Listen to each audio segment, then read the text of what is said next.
Lesson 2. Now let's look at the mechanics of how schools actually receive payment.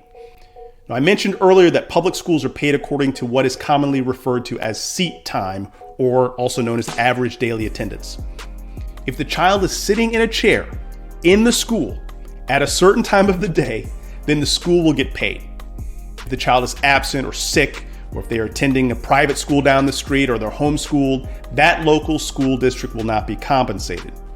So think about this for a moment. This sounds a lot like other kind of businesses, doesn't it?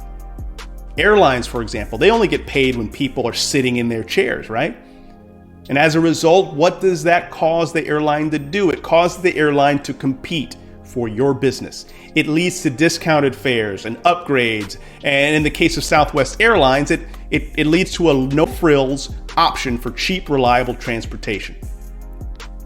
Now, it also can begin to shift the relationship between the business and its customers. Now, a lot of people don't like me talking about schools with customers and business language, but we have to appreciate that there are business pressures that are in place. As an example, United Airlines, they would never encourage a customer to find another airline that might better fit their needs. But this is the very situation that schools are in.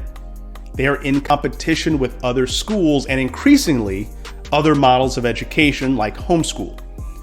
And United Airlines and your school are both incented to give you the best spin on their product because they want your business. And keep this in mind, as schools are seeing enrollment drops from higher education all the way down, they are increasingly pressured to keep their paying customers. Again, this shouldn't be a new idea or something that's even debatable. It's perfectly logical, but it's oftentimes ignored in education.